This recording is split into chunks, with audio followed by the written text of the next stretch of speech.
Ke-123, Pria Barbah. Perpisahan Ning Melati. Hanya berisi adegan mendengarkan ia pamit dan minta maaf kepada Pak Kiai. Lalu mengantarkannya ke depan, ke arah mobil yang sudah menunggunya di depan. Sebelum masuk ke dalam mobil, Ning Melati menghampiri Gus Hanan. 2-3 tahun, kalau kamu masih sendiri kala itu. Aku harap kita bisa bersama. Ucapnya lalu berbalik dan masuk mobil. Semua diam. Tak ada yang melambai. Kalau Baby dan Dija sih maunya memberikan gesture khas ke dia. Tapi ya udahlah. Kirain tobat permanen. Ternyata temporer. Tapi mayanlah. Daripada enggak. Gumam Hanan melihat sosok itu. Beban juga ia mendengar kata tadi. Mobil Ning Melati sudah menghilang. Baby merasakan tangan Hamat di pinggangnya. Dan tangan itu membuat ia berdiri lebih erat lagi dengan pria itu. Pasti ini masalah si ngebet bermartabat itu. Sudah kan? Kami pamit ya? Ucap Hamat dan mau berbalik. Tapi pria itu malah dihadang oleh Hanan. Pada mau kemana sih? Demen amat ada ngendon di kamar. Aku masih ada urusan buat membicarakan renov besok. Sama kamu, Mat. Jangan kemana-mana. Ning Ningrum yang terhormat juga. Saya minta tolong kembali ke ruang tamu ayahanda kita sementara kami bawa bahan blueprint yang ada di kantor. Kita rapat di ruang tamu rumah. Oke. Gak oke. Gus. Apa gak bisa ditunda dulu? Nanti malam atau besok pagi-pagi sekali. Protes Ustaz Rohim. Baby mengerutkan dahinya. Tapi juga mau ngakak ujungnya. Ini kayaknya bukan hanya Hamat yang ada di perahu ngebet. Tapi Ustaz Rohim juga. Sementara para perempuannya yang pada abstain. Santai aja semua. Ning Ningrum juga bingung dengan perdebatan para pria ini. Hamat dan Rohim yang mau bubar jalan. Sementara Gus Hanan yang berlawanan. Lah besok startnya. Masa kita mau diskusinya besok? Gak bisa. Yang ada wajib dan mesti sekarang. Ucapnya tegas dengan penuh penekanan. Kan besok palingan bersih-bersinan. Yang mau dirombakan kita udah tahu. Bisa kita bicarakan saat itu. Kemandornya. Usul Hamat yang cukup masuk akal. Iya Gus. Yang mau dibongkar itu banyak loh. Bisa kali 2 hari sendiri itu ngebongkarnya.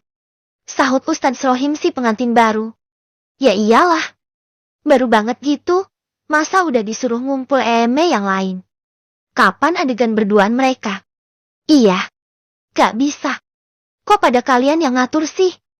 Mat, Rohim, ikut saya ke kantor. Buat bawa blueprint dan semua bahan pertimbangan. Ning Ningrum di ruang tamu Buya. Ya. Sementara kalian berdua. Terserah mau ngapain. Ucap Gus Hanan kepada Dijah dan Baby.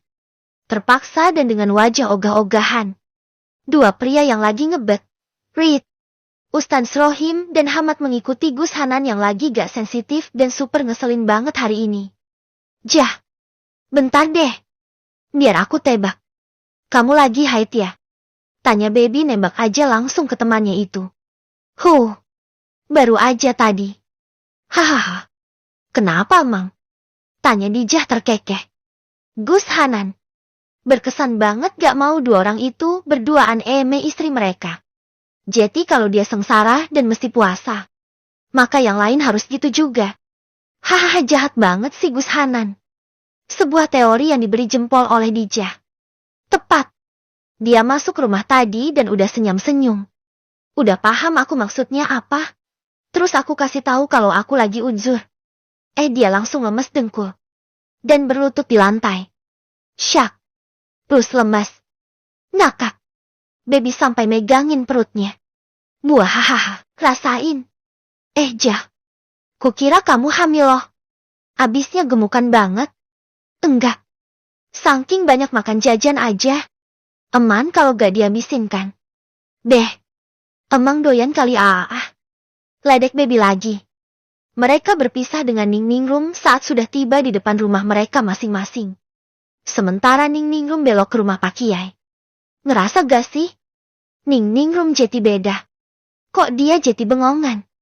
Ya gak? Tanya Baby pada sosok yang hanya ujung jilbabnya saja yang terlihat, karena sudah berbelok. Mungkin Jeti istri orang setelah lama menjanda membuat dia Jeti begitu. Gak apa Beb. Ustaz Rohim itu kata Mas Hanan udah lama suka sama Ning Ningrum. Dan sejak dulu.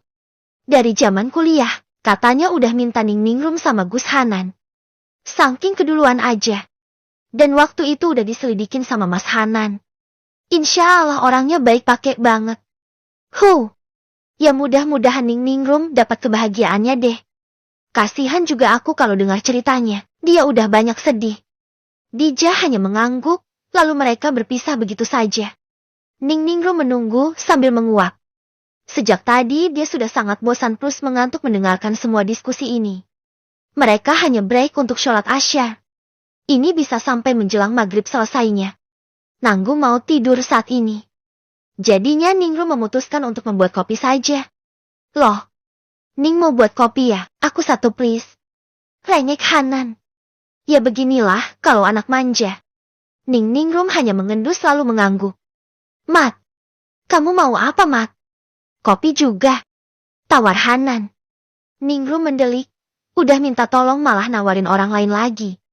Boleh. Biar aku telepon si Agus ya. Buat beliin singkong goreng. Wah, mewah. Sip. Gumam Gus Hanan senang. Kayaknya dia udah ngebayangin kopi panas dan singkong goreng kayaknya. Ningrum sudah berbalik. Gus Hanan manggil lagi. Ini Pak Bojonya juga loh. Masa dia gak ngapa-ngapain? Embok ya ditawarin. Kamu kopi apa teh? Tanya Hanan menggoda. Lalu ia malah kena sikut dari Hamad. Ih, centil amat sih main sikut-sikutan. Omel Gus Hanan. Kamu gak sensitif. Kan mau segelas berdua. Ledek Hamad lagi. Ningrum sampai mengerjapkan matanya berkali-kali. Ini Hamad. Bercandanya kayak gitu. Dia hanya menggeleng. Kayaknya dia gak habis pikir sama kelakuan orang satu itu. Rahim kini malah berdiri. Saya bantu. Ucapnya dan menggandeng pinggang Ning Ningrum dari belakang. Membawanya ke dapur.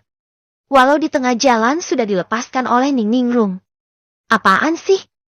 Omelnya. Sorak dua lelaki berpendidikan yang mendadak Jeti barbar itu.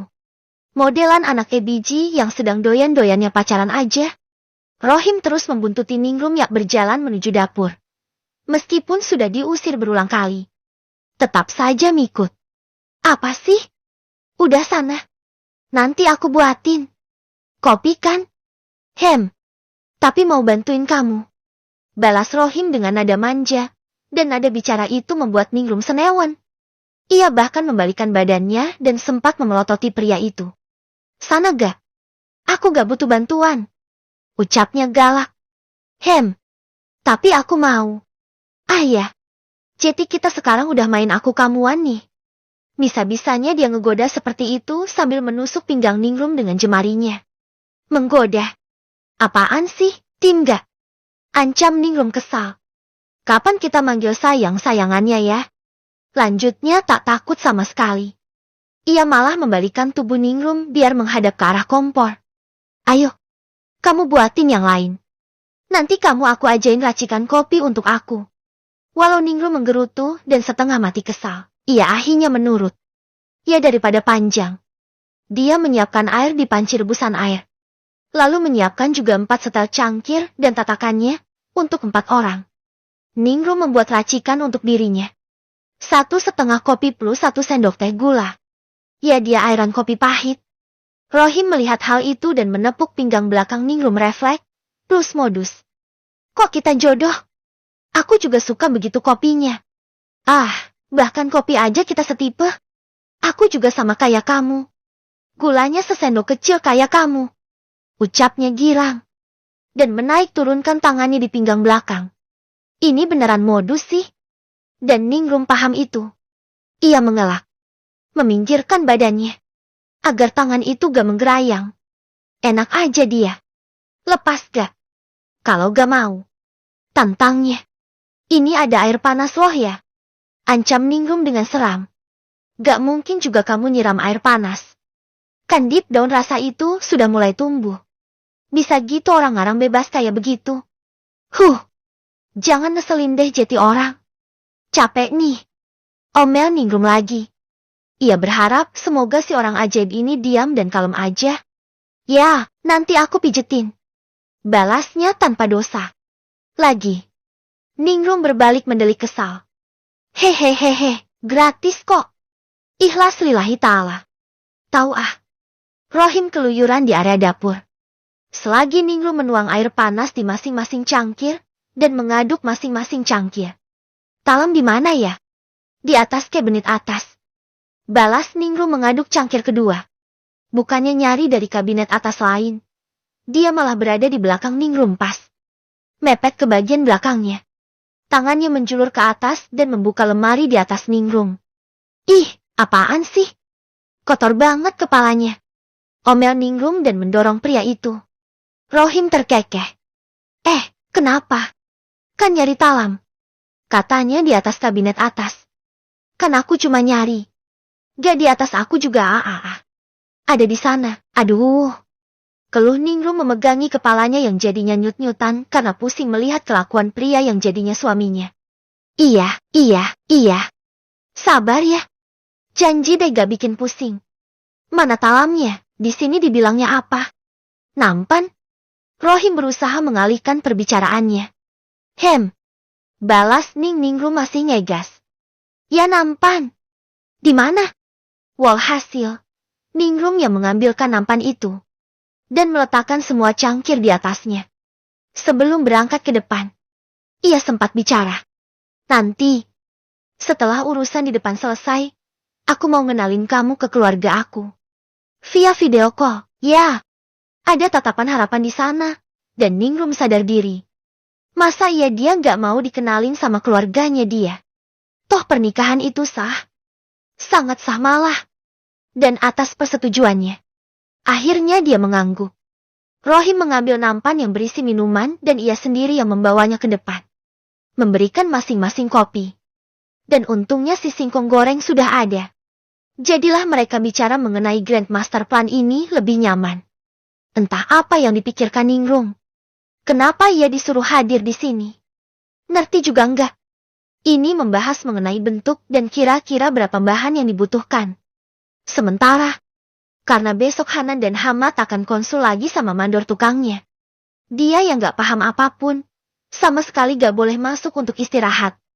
Siapa lagi kalau bukan Hanan yang ngelarang? Kok kamu ngatur sih, Nan? Kan aku ini lebih tua. Omel Ningrum. Kopinya sudah habis. Dan ia masih mengantuk. Di sini juga tambah ngantuk. Jeti ngapain dia di sini? Masalahnya, kalau dirimu masuk, yang ini juga akan izin masuk juga. Ya kan bubar. Ini juga orang Etiu, udah ngebet bener mau pulang. Pada gak konsen. Mohon maaf. Besok akan dimulai. Jeti kita wajib. Hanan memegang dahinya dengan kedua jari telunjuk. Dan dia arahkan lagi ke arah dokumen-dokumen hitungan dan gambar di atas meja. Fokus. Lanjutnya dengan tegas dan penuh penekanan. Eleh. Palingan kamu gak bisa pulang? Atau gak mau pulang karena dijah sih? Berantem? Ledek Ningrum. Enggak ya. Aku dijah itu udah sama-sama dewasa. Mana ada ngambek-ngambekan? Balas Hanan gak mau dikatain berantem. Oh. Berarti satu doang masalahnya. Ningrum berdiri dan mulai berjalan ke arah kamarnya. Bodoh amat ini orang mau protes atau bagaimana? Dijah lagi uzur. Gak bisa ngapa-ngapain ya. Ih, kasihan deh. Kena deh si Hanan diledek saudaranya sendiri. Ya benar memang. Setelah Ningrum masuk kamar. Rapat itu hanya bertahan beberapa menit saja.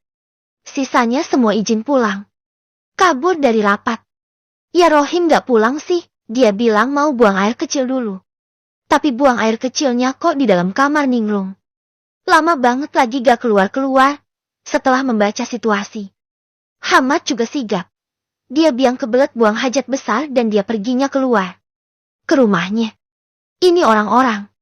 Udah kayak cowok barbar semuanya. Apa gak bisa sabar dan nunggu ampe rapatnya kelar apa ya? Yang satu pipis, tapi gak kelar-kelar masuk ke kamar. Yang satunya lagi, tapi kok pulangnya ke rumah sendiri? Apa di sini gak ada kamar mandi apa ya? Heran. Pada gak bisa nahan diri apa ya? Ini masih sore. Why? Belum malam. Orang juga manten baru nunggunya malam pertama. Bukan sore pertama. Nebet bener si orang-orang ini. Omel Hanan kesal karena ditinggal sendirian. Rohim dan Ningrum hanya mendengarkan omelan itu di dalam kamar, dalam diam. Rohim sudah duduk di sampingnya dan mau mendial nomor orang tuanya. Nan, kenapa kok ngomel-ngomel sih kamu? Ucap suara sepuh yang mendatanginya. Umi, ini orang-orang pada kabur Mi. Masa mau bahas masalah renov besok pada kabur di tengah jalan? Ini lagi bahas pasir, semen sama batu bata, kok pada kabur? Keluhanan seperti anak kecil. Bunyai duduk dan mengelus kepala anaknya. Kamu udah berapa kali ngebahas ini? Udah ngulang berapa kali bahas semen, batu bata sama pasir? Hanan bingung. Umi dengar dari kamar. Tadi Umi tidur sebelum Asya. Lalu baca-baca di kamar, kamu udah ngulang ini 3 kali. Kamu terlalu ketara mau nahan Hamad dan Rohim biar gak pulang. Embo iya pengertian toh nak. Kamu waktu manten baru juga berduaan terus sama Dijah gak ada yang ganggu. Masa sekarang mereka gak boleh? Nasihat sang ibu. Tapi, Hamad kan bukan manten baru Mi.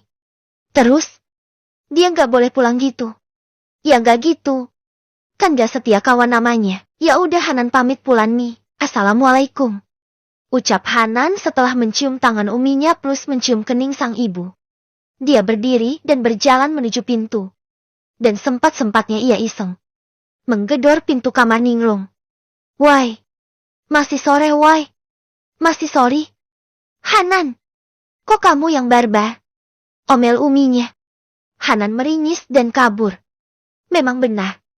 Iri itu membuat hati buruk.